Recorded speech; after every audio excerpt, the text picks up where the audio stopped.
¿Qué tal? Este vídeo va a ser un poco diferente. Mi amigo Joan, del canal Opinión y Pensamiento, y yo vamos a dar cada uno nuestras opiniones acerca de un tema bíblico. En este caso, el de la Trinidad. Así que escucharéis las dos opiniones y luego sacaremos la conclusión. Os dejo con él. Hola a todos, mi nombre es Joan y bienvenidos a este hermoso y bello canal llamado Existe Dios. Hoy soy simplemente desde Colombia un invitado a conversar y a hablar sobre el tema de la Trinidad. Gracias Existe Dios por este hermoso espacio en el cual podemos construirnos. Qué hermoso saber que en otras partes del mundo hay gente que también está soplando vida a través de redes sociales. La Trinidad sin duda alguna es una de las doctrinas más misteriosas del cristianismo. Hasta el día de hoy es tema de debate en muchos círculos teológicos, y en 4 minutos yo no voy a tratar de desvelar uno de los misterios más grandes en toda la Biblia y en la cristiandad. Sin embargo, déjame contarte qué es la Trinidad para nosotros los cristianos. Básicamente, el núcleo de esta doctrina se puede resumir en 3 oraciones. Primero, solo hay un Dios. Segundo, Dios es 3 personas. Tercero, cada persona es completamente Dios. Esto difiere completamente de un entendimiento modalista que explica la Trinidad como un Dios invisible que se ha mostrado en 3 personas diferentes. Mientras que la doctrina de la Trinidad sustenta que las 3 personas coexisten en esencia como un solo Dios. La cosmovisión pagana también nos expone una forma de cómo se tergiversa la doctrina de la Trinidad, exponiendo que no hay un solo Dios, sino que existen 3 dioses diferentes. Así que la Trinidad no es un solo Dios que se revela de 3 formas diferentes, y la Trinidad tampoco son 3 dioses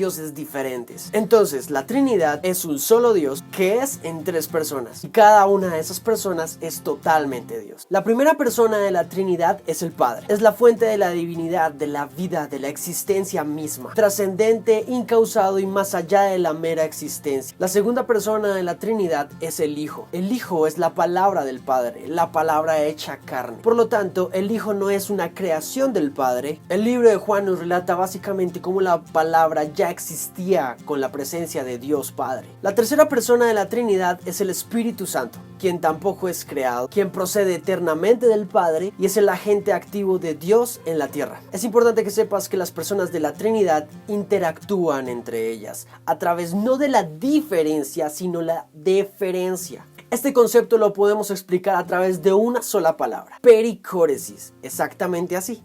Pericóresis es una palabra griega usada altamente en las esferas teológicas. Por ejemplo, palabras como perímetro y círculo vienen de la primera sílaba peri, y danza armónica viene del griego kóresis, lo que quiere decir que pericóresis es como una danza. Es básicamente una armonía que se da en círculo. Uno de los pensadores más importantes para la cristiandad moderna, como lo fue C.S. Lewis, dijo lo siguiente acerca de la Trinidad: el patrón de esta vida en 3 personas es una fuente de gran energía y belleza brotando en el mismo centro de la realidad. Mateo 3:13, por ejemplo, nos muestra cómo la danza divina se da en todo su esplendor cósmico. Es uno de los misterios más hermosos que podemos encontrar en la cristiandad, y que la Biblia, y únicamente la Biblia como autoridad espiritual para estos temas, podría llegar a desvelarnos pequeños fragmentos de lo que implica la Trinidad. Si pones en contexto Juan 1:1 y Génesis 1:2,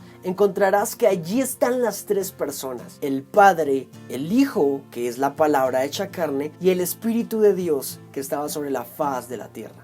Es pues para mí la Trinidad una danza divina. Como ya sabréis, estamos tratando uno de los temas más polémicos y difíciles del cristianismo, la Trinidad. Voy a hablar de este tema apoyándolo con la Biblia. Presentaré brevemente 4 argumentos para defender que la Trinidad no es un concepto bíblico. Primero, siempre que alguien defiende la Trinidad, te dirá que es un concepto muy difícil de entender y explicar. El Papa Juan Pablo II habla del misterio inescrutable de Dios, la Trinidad. Y los eruditos católicos Karl Rahner y Herbert Borglumber dicen: en el sentido estricto, la Trinidad es un misterio que no podría saberse sin que hubiera revelación, y hasta después de la revelación no puede quedarse completamente inteligible. Sin embargo, el afirmar que por ser un misterio tan confuso la Trinidad tiene que haber venido de revelación divina crea un gran problema. ¿Por qué? Porque la revelación divina misma no permite tal punto de vista acerca de Dios. 1 Corintios 14:33 dice: Dios no es Dios de confusión. Por lo que dice este texto bíblico, ¿podría responsabilizarse a Dios por una doctrina sobre sí mismo que es tan confusa que ni hebreístas, helenistas y latinistas pueden explicarla?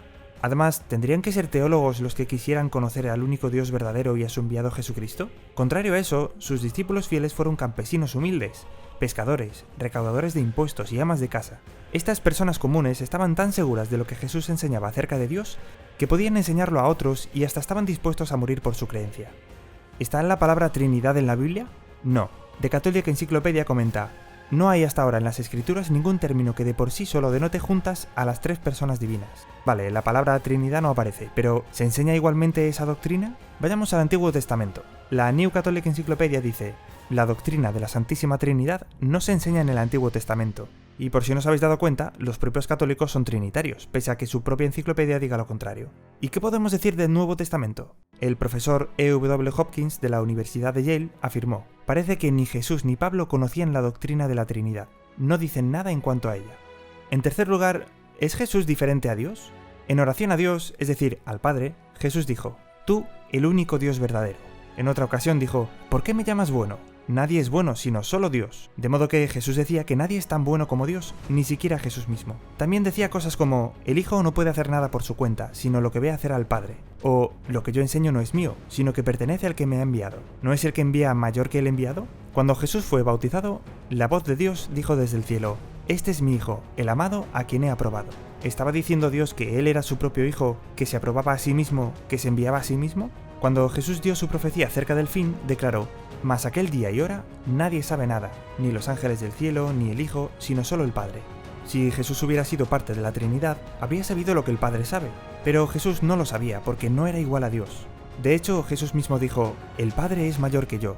Por último, ¿qué hay de los versículos que parecen apoyar la Trinidad? Como Mateo 28:19, Juan 10:30, Primera de Juan 5:7 o Juan 1:1, entre otros. Podría analizar cada uno de esos versículos y demostrar que no apoyan la Trinidad, pero como no hay mucho tiempo en este vídeo, me centraré en una muestra. Mateo 28:19 dice: id pues, y haced discípulos de todas las gentes, bautizándolas en el nombre del Padre, y del Hijo, y del Espíritu Santo. ¿Dice ese versículo que Dios, Cristo y el Espíritu Santo constituyan una deidad trinitaria, que los tres sean iguales en sustancia, poder y eternidad? No, no dicen eso.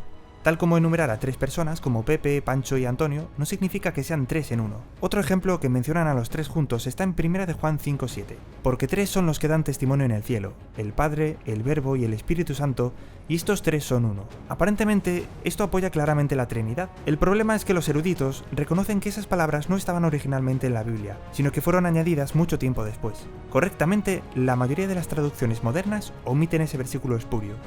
En resumen, vemos que la Trinidad no es una doctrina lógicamente comprensible, como dice la Biblia que es Dios. No es algo que se enseñe en ninguna parte de la Biblia, Jesús es claramente diferente a su Padre y los textos que dicen apoyar la Trinidad están mal interpretados. Antes de nada, quiero decir que no teníamos mucho tiempo para dar nuestras opiniones sobre este tema, y como es algo bastante complejo y hay mucho que decir, haré más adelante un vídeo exclusivo hablando de la Trinidad. Dicho sea de paso, los que creáis en la Trinidad, ponerme en los comentarios algún argumento defendiéndola y lo incluiré en ese otro vídeo. Pero vamos a la conclusión de este vídeo. Joan no está de acuerdo conmigo. Dice que la Trinidad no es un solo Dios que se revela en tres formas diferentes, y tampoco son tres dioses diferentes. Según dice, la Trinidad es un solo Dios en tres personas, y cada una de esas personas es totalmente Dios. Nos muestra una imagen para que lo entendamos, pero sinceramente sigo sin entenderlo. Llamemos a Dios A Jesús B y al Espíritu Santo C. A es igual a 1, B es igual a 1 y C es igual a 1. El problema es que cuando sumamos A más B más C, nos sigue dando 1. Cada una de esas partes es lo mismo que el total de la suma de las tres partes, y eso es lo que no acabo de entender. Luego, Joan pasa a definir cada parte. La del Padre, totalmente de acuerdo. Sobre la de Jesús es donde difiere un poco, sobre todo en la tercera frase cuando dice que no es una creación del Padre, ya que Colosenses 1:15 llama a Jesús el primogénito de toda la creación. Esto quiere decir que fue lo primero que Dios creó. Por último, cita Juan 1:1 y Génesis 1:2 como textos que apoyan la Trinidad, cosa que explicaré cuando saque un vídeo explayándome más sobre este tema. De todas formas, muchas gracias Joan por darnos tu opinión. Aunque en este tema no estemos de acuerdo, en muchos otros sí lo estamos, así que un placer este intercambio de opiniones. Antes de despedirme, pasaos por su canal, que os lo dejaré en la descripción, porque hemos hecho otro vídeo similar allí, pero sobre otro tema, el de hablar en lenguas. Nos vemos.